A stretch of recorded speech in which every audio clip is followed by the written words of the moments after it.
this is this is what the people that have made the most amount of money in networking have understood, is that it's just a numbers game to get to that. So how do you build those numbers? Okay, how do you build those numbers? How do we go? How do we do? How is this you turn into this? Okay, how do you get your first and second person?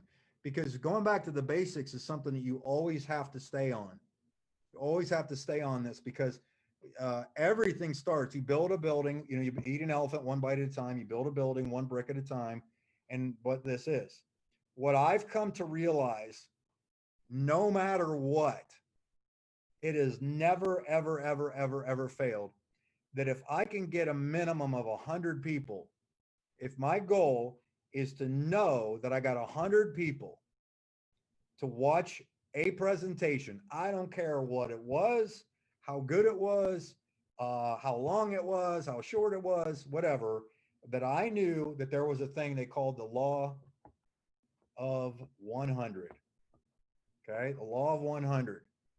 Okay, the law of 100 basically is the number that if you get enough people to look at it, you will easily get your two.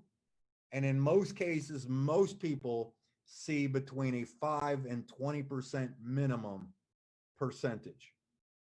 Okay, 5 to 20% minimum percentage of people that enroll, regardless of the tool, regardless of the invite, regardless of thing. As long as I knew that I could get somebody to look at a presentation, okay? And I've read this.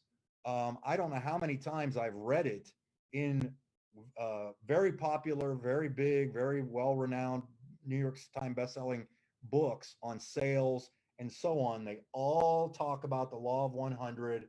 They all talk about saying less to more people and so on.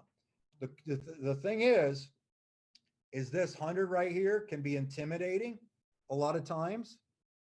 But the thing is how, if your why is big enough, if your freedom number is big enough, getting 100 people to look at that is usually the only thing that holds people back or pushes them forward. If you put it in your mind what'll happen, if you put in your mind exactly what the reward is for getting 100. Because here's the thing, is I mentioned this on a few trainings, and I know other people, is I've never become outcome focused. I've become process focused. Man, I'm glad I remembered that one. I've never become outcome focused,